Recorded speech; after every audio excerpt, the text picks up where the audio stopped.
ஓம் முருகா, வெற்றிவேல் முருகா.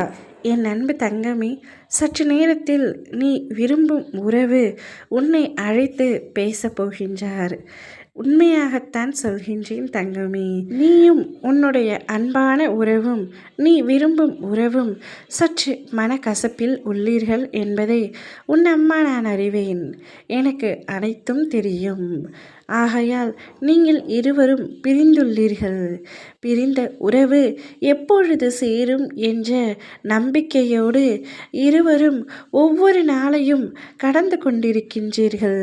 நீ பேச வேண்டும் என்று அவரும், அவர் பேச வேண்டும் என்று நீயும் ஒருவருக்கொருவர் பேசாமல் நேரத்தையும் காலத்தையும் நாட்களையும் வீணடித்து கொண்டிருக்கின்றீர்கள். இருவருக்கு இடையில் அன்பு அதிகமாக இருந்தாலும் சற்று பிடிவாதமும் இருக்கின்றது.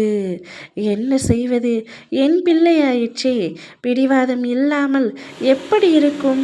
நீ பிடிவாதமாக இருப்பதினால் அவரும் உன்னிடத்தில் பிடிவாதமாக இருந்தார். ஆனால் அவருக்கு பிடிவாதத்தை தாண்டிலும் உன்னுடைய அன்பு பெரிதாக உள்ளது.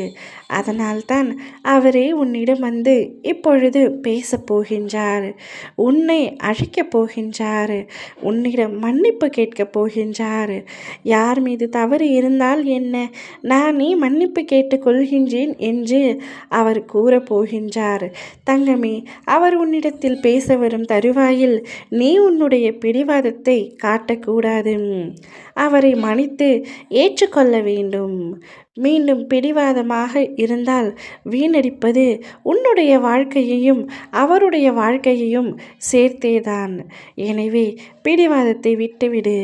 மன்னிப்பதும் மறப்பதும் மனது இயல்புதானே. அதனை முதலில் நீ உணர்ந்து கொள்.